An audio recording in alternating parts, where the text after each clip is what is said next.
Part of ITV1, this is Carlton. Now, a special report, Blind Eye to the Butcher. Some viewers may find some images and some of the content disturbing.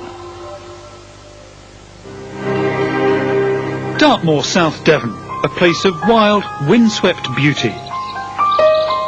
It can also be a place of secrets and a place to hide. They torture me by stick, a black hose, thin black hose with water. They put a pencil in my ear. They broke my nose twice. They broke my knee.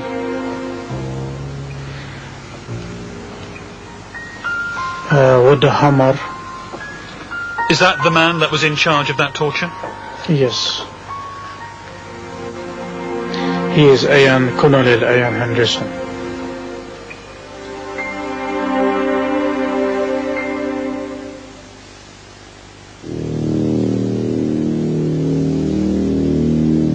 Ian Henderson is a British national. For 30 years he was head of state security in Bahrain, a necklace of strategically placed islands in the Persian Gulf. His accusers say that under his leadership and personal example, state torture was commonplace, terror a working tool. Today, the security forces he commanded stand accused of murder, mutilation and the abuse of children. Ian Henderson strongly denies any personal involvement in torture and says the allegations are politically motivated. For over 20 years, Ian Henderson has had a home here at Holme on the southern edges of Dartmoor. Which begs a question. Why is it that the man also known as the Butcher of Bahrain has never been arrested, never questioned?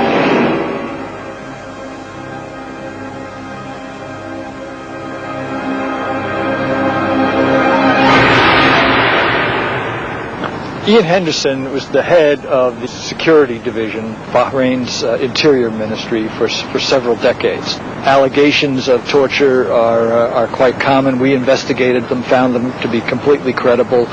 This man has a lot to answer for.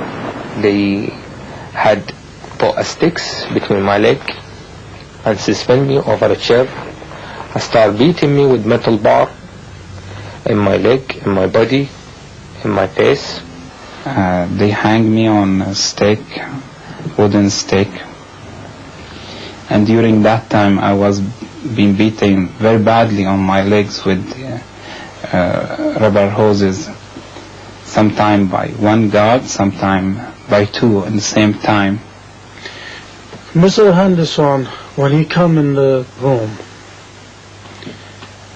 that time he stopping behind of me. And I was in chicken position. They hang all your bodies, and all the pain is becoming your head and your hand and your leg. And he put his finger in my ass and he say, still he's not talking. Really very bad.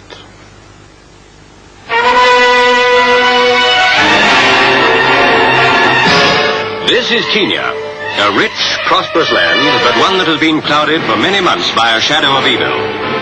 Little is known about Ian Henderson's early days. Ranked Major General in Bahrain, his name appears absent from the British Army list, nor is he listed in Who's Who. What is known is that he learnt his trade in Africa with Kenyan internal security during the days of Mau Mau insurgency in the mid-1950s.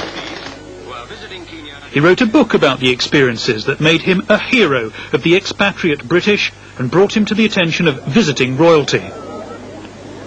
Whatever else Ian Henderson lacked, it was not courage.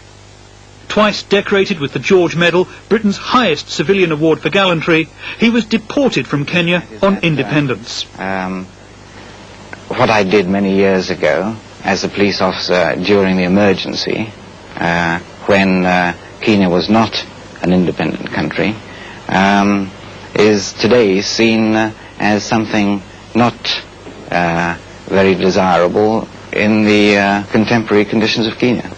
Ian Henderson was out of a country and out of a job, but not for long. In the volatile, emergent 1960s, other countries too had need of his expertise. One of these was a tiny Gulf state, Bahrain. Bahrain, a sheikdom in the Persian Gulf whose strategic importance to the West bears little relation to its size. Sandwiched between the regional superpowers of Saudi Arabia, Iran and Iraq, Bahrain, despite its minimal oil reserves, has long been at the centre of regional and international politics. Much of the West's oil comes from this area. Until 1971, Bahrain was a British protectorate. Then came independence and government by a ruler who remained on friendly terms with Britain. 4 years later, a series of decrees by Bahrain's ruler, the Emir, dissolved the National Assembly and effectively suspended the constitution. Sunni Muslims make up just 25% of the population, but include the ruler, his family and household. There were protests, street disturbances and civil unrest by pro-democracy demonstrators from the Shia Muslim majority. Suddenly Bahrain and Britain's interests in that state seemed dangerously unstable. Big fear for the governments of the region and for the British and American supporters and for the oil companies was of popular movements gaining independence, deciding their own future and the future forms of government that they wanted. The Foreign Office's man in Bahrain at that time was Sir Anthony Parsons, later to become famous as ambassador to Iran and later still ambassador at the UN during the Falklands War.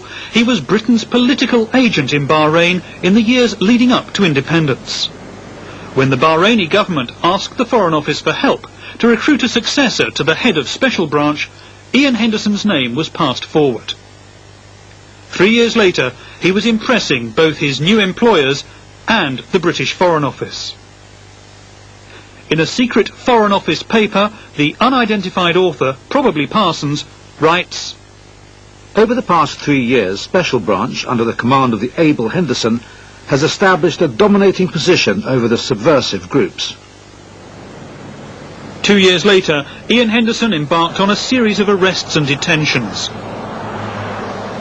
Parsons wrote to a colleague, "The ruler's view is that the detention should not be allowed to become protracted, but that Handerson was quite right in carrying them out in the first place to give the NLF and anybody else a sharp lesson."